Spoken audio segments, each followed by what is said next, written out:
All right, so in the first part of the course, we synthesized a kick drum, and just to recap, this is what it sounds like.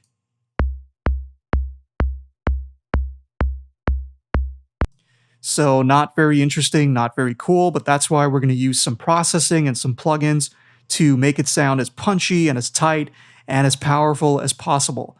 So the first thing I want to do is I want to shape the sound of the kick drum a little bit more. I want to introduce some harmonics, some distortion to it, give it some punch, and that's going to allow it to cut through any mix that you put it in. So the way I'm going to do that is I'm going to use Saturator. If you're using Ableton Live, use Saturator. If you are not using Ableton Live, use whatever distortion plugin you have in your DAW, or there are tons of distortion plugins out there, free and paid, that you can use that'll do the exact same thing. The whole point is we want to introduce harmonics, top-end harmonics to the kick drum. That's going to give it the character, and that's going to give it the frequencies, the top-end frequencies that will allow it to cut through the mix, right? So very simply, I'm going to push this drive knob up until I start to hear a lot of the top end come into the kick drum, but I'm going to stop at the point before I start hearing actual distortion, like the bad kind of distortion that I don't want. Unless you do want that kind of distortion for whatever creative reason that you want, then by all means, push this drive up as much as you want. All right. And then after that, we're going to use these different parameters here, the color parameters, to tweak the sound of the distortion and where the harmonics are happening. All right. And I want you to take a look at the spectrum analyzer as I'm pushing the drive knob up. I want you to look at the top frequencies and see how they change. All right. Let's turn the color section off for now. Start with the drive at 0, and I'm going to push it up. And just keep watching the spectrum analyzer.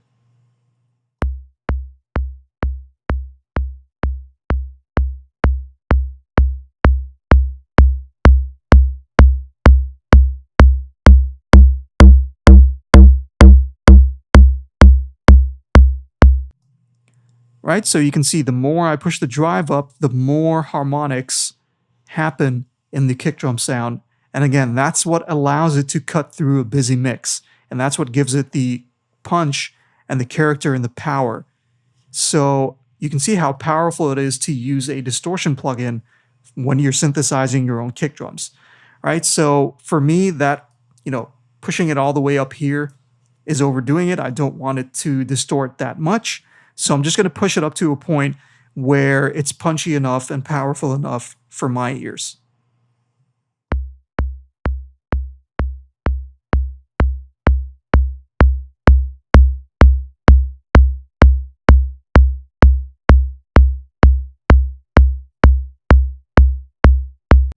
All right, so right there works for me.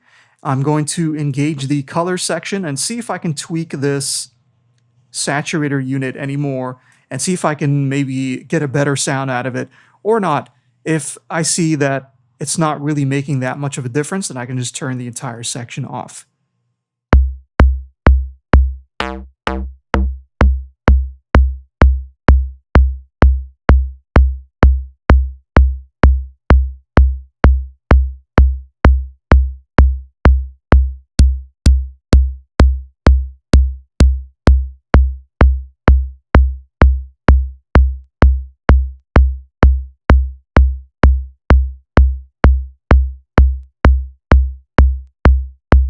All right, so for me, it's not really making that much of a difference.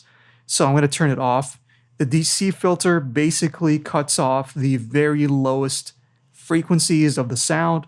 I don't want to do that now. I want to have complete control of that using an EQ. So we've added a lot of punch and a lot of power using this distortion unit. Now what we need to do is make sure that we are not clipping.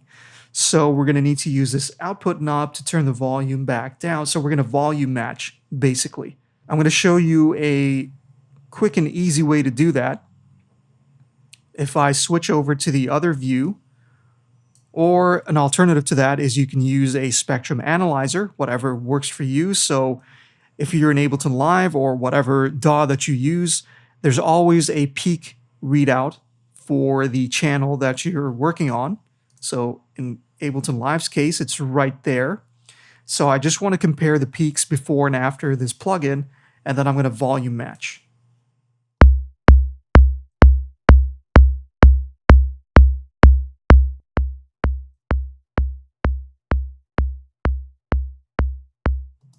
Right, so you can see with the plugin on, we are about 10.5 dB louder in terms of the peak.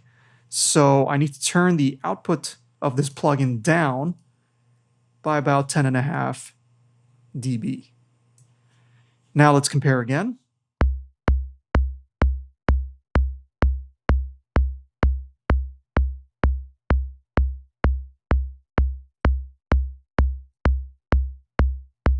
Okay, and now we are about at the same volume. So you always need to volume match. All right, so that sounds good. The saturator is doing what I want it to do. Now, that's not the only kind of distortion I'm going to use. So remember, we actually use distortion in Silent 1. So we added drive, we added some clipping distortion, then we added some more analog clip distortion here, and I want to layer another layer of distortion now. I want to add some tube distortion to this as well, which is going to give it a different kind of warmth and a different kind of vibe and sound to it as well. So again, Ableton Live has a dynamic tube plugin that you can use. If you don't have that, use any tube distortion plugin that you have. Just, work with what you have and you'll get pretty much the same result.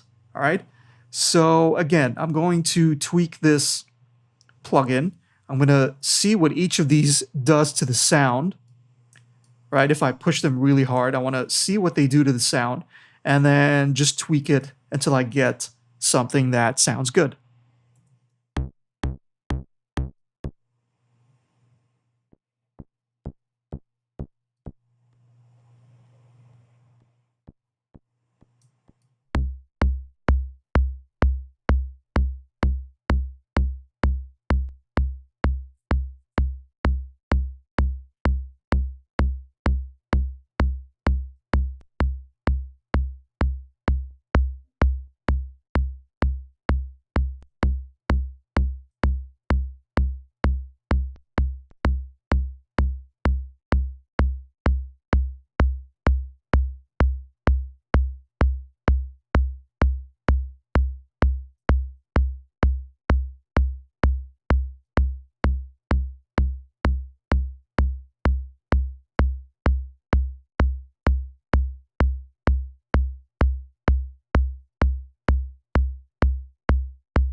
Okay, so I like that. Just very subtle tube distortion and some extra harmonics to the sound.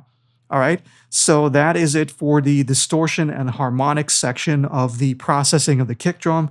Now we can move on to processing it in other ways as well.